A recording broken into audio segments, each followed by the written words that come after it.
안경사 국가고시 대비 식이생리학 이번 시간에는 안과 검사법에 대해서 정리해 보도록 하겠습니다. 안경사 국가고시 생리학 파트에 나오는 안과 검사법에 몇 가지가 종류가 있고요. 여기에서 우리는 이름과 각각의 큰 특징만을 정리하는 것이면 충분히 문제를 푸실 수 있을 거라고 생각이 됩니다. 그래서 대표적으로 나오는 몇 가지 검사와 특징을 정리해 보도록 하겠습니다. 지금 보여드리는 내용들이고요. 하나씩 살펴볼게요. 형광안저혈관 조영술입니다. 이름에서 알 수 있듯이 형광물질을 가지고 안저의 혈관을 관찰하는 방법입니다. 그래서 정맥에다가 플루오레신 염색을 하게 되는데요. 이 플루오레신 염색 같은 경우는 우리 콘택트 렌즈에서 눈물을 염색할 때도 사용했던 용액이었죠. 이런 플루오레신 용액을 정맥에 주사해서 혈액을 염색하게 됩니다. 그래서 망막을 관찰하면서 안저를 관찰하면서 혈관의 상태를 확인할 수 있게 되죠.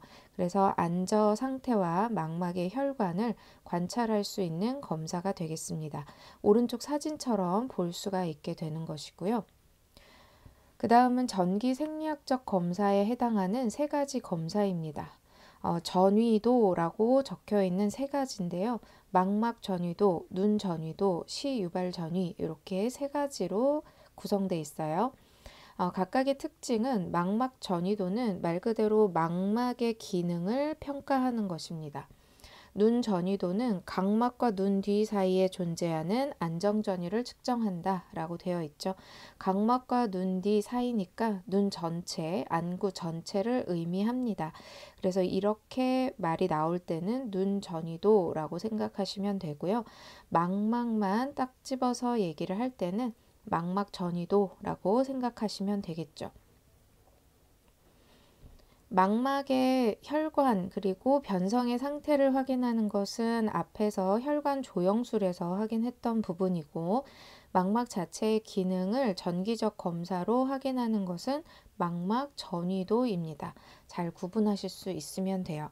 마지막으로는 시유발 전위인데요. 같은 전위도 검사인데 이것은 전체 시각 정보가 뇌까지 잘 전달되는지를 파악하는 겁니다. 그래서 시각계의 기능 상태를 평가한다라고 되어 있는데 결국은 시각 경로에서 문제가 없는지를 판단하게 되는 것이죠. 그래서 전기생리학적 검사 3개 중에서 망막 전위도는 망막의 상태, 눈 전위도는 안구 자체의 기능, 시유발 전위는 전체 시각 경로 그리고 대뇌까지 전달되는 이 경로가 정상적으로 이루어지는지를 판단하는 검사라고 특징을 정리하시면 되겠습니다. 다음은 초음파 촬영술이고요. 초음파 검사는 눈 속의 상태를 파악하는 것인데 매체 혼탁이 있어서 안저의 관찰이 직접적으로 불가능할 때 눈 속의 상태를 확인하기 위해 초음파 촬영을 하게 됩니다. 안구에 직접적으로 초음파 촬영을 하게 되고요. 두 가지 종류가 있는데 A스캔, B스캔이 있어요. A스캔은 보면 안구 축 길이, 앞방 깊이, 수정체 두께 측정 이렇게 적혀 있는데 대체로 길이를 보고 있습니다. 크기, 깊이, 길이 이렇게 생각하시면 됩니다. 그래서 A스캔 같은 경우는 길이를 측정하는 것이다. 수정체의 두께를 측정하고 안구 축의 길이를 측정하는 방법이고요. B스캔 같은 경우는 길이를 측정하는 것이 아니라 눈 속에 종양이 있거나 안저 부분에 평가를 하기 위한 방법입니다. 구분하실 수 있으시겠죠? 다음으로는 OCT라고 부르는 빛 간섭 단층 촬영입니다. 우리 눈에서 촬영을 하기 때문에 OCT라고 부르고요. 전신 촬영을 할 때는 CT라고 부르죠. 그래서 CT 촬영한다라는 말은 많이 들어보셨을 텐데 눈에서 이런 단층 촬영을 할 때는 OCT라고 부릅니다. 빛 간섭 단층 촬영이고요. 이 이름에서 알 수 있듯이 단층을 보는 검사예요. 그래서 눈 속의 조직의 단면을 보는 검사고 망막이나 맥락막 그리고 각막의 단층을 보면서 두께를 측정하기도 하고 망막이나 맥락막에 이상이 없는지 측정하게 됩니다. 자, 이렇게 해서 간단하게 안과 검사법에서 많이 나오는 검사 방법들을 정리해 봤습니다. 이 부분은 깊게 아실 필요는 없지만 간단하게 이름과 어떤 기능을 가지고 있는지 키워드로 정리를 해 놓으시면 제일 좋을 것 같아요.